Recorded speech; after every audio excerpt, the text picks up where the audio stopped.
All right, Patrick's on the outside, third car in line. Yeah, right over here is where Danica is.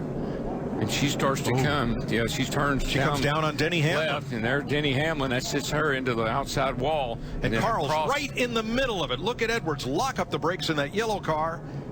All but squeak through, and he does. Yeah, actually, that's Kent's is in a 20 car to squeeze through there. Yeah. Yep. And yeah, that was almost disastrous for a bunch of good race cars. Yeah, it looked like Danica started left. I'm not sure. We'll watch right here again. See her back there, and here comes Denny. I think Denny dove out from behind her. She didn't realize he had moved out from behind her. She started to go left, and he was there. Annette tries to go high, and I believe he had a push from behind. Got tangled up in it. Yeah, it was Kenseth. Oh, my gosh. I don't know how he missed that. And Kyle Larson in 42, just as well. You know, the thing about Danica, Patrick, Michael Annette, and Jeb Burton, as far as headed into the duels tomorrow, by no means are those three drivers safe on speed or owner points. Oh, treble turn 3. Reckon. Go low. Brian Scott, Danica, Patrick, back it down. Get out of the way right and Bobby Labonte. Here comes Austin Dillon and David Reagan to shoot through. He was just far enough back. He didn't get involved. And I tell you, David Reagan has had a charmed life. I know he wrecked his car early, but he's had a charmed life ever since. Mike Wallace on the bottom, Denny Hamlin behind Danica. Give her a little shot there, getting in the corner, but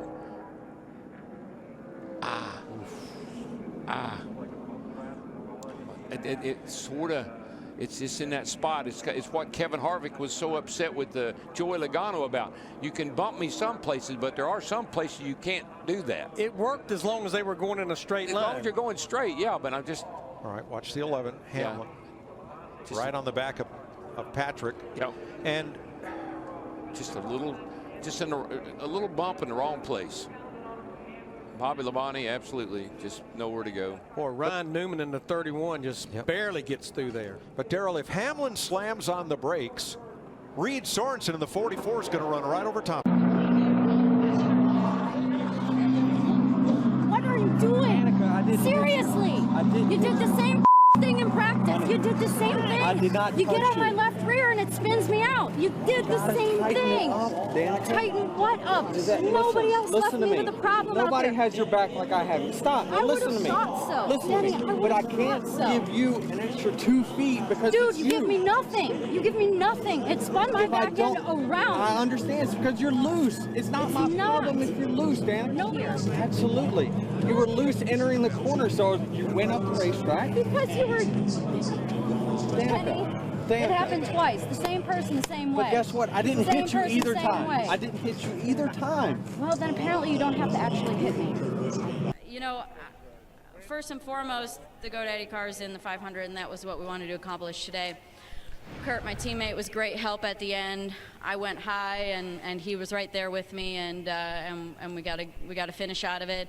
But I mean, the incident with Denny, I'm all about learning. I'm all about doing the right thing. But you know, he said he needs to run close to move forward. Well, you're turning me, and it happened in practice too. When he cut across my rear bumper, it pulls the back end around, and that's why it looked like I tracked down. But I was just going down the straightaway, and so here we are in the race, and I'm seeing him in my mirror, and he's so tucked up underneath me, so close, and I get being close, but he's then going to my left rear, and it just gets it light, and it's spun around, and I don't want to have these issues, but if we're going to have these issues, then we're going to have to deal with them.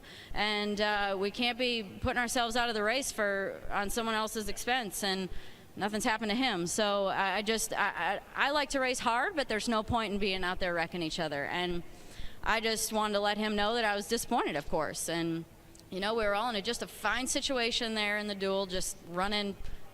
I don't know, we were probably 8th or so, 7th. I don't know, we were running fine, and there's just no reason to get it to the point where it turns the car. So, but ultimately, you know, 10th, and we're in the 500, and stress is off. Now the other stress is on for 500 miles.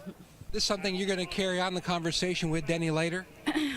I'm sure, and like I said, I'm friends with Denny. Literally, his bus is right next to my bus, and I'm sure that this conversation will have to go on. But I don't think that he understands, and clearly, I mean, I have my opinion, he has his, and I don't think we're on the same page about it. He thinks he needs to be close, and I said, you turned me. So, you know, I know that Tony came down and said you need to watch the replay, which is good to hear because, you know, my boss obviously was sitting there on my pit box and saw it, and I'm going to go back and look at it too. But when I watched the one from practice, he cut down, and when he cut down, it pulled my bumper around and got it sideways. So we're going to have to figure it out because this isn't going to end well.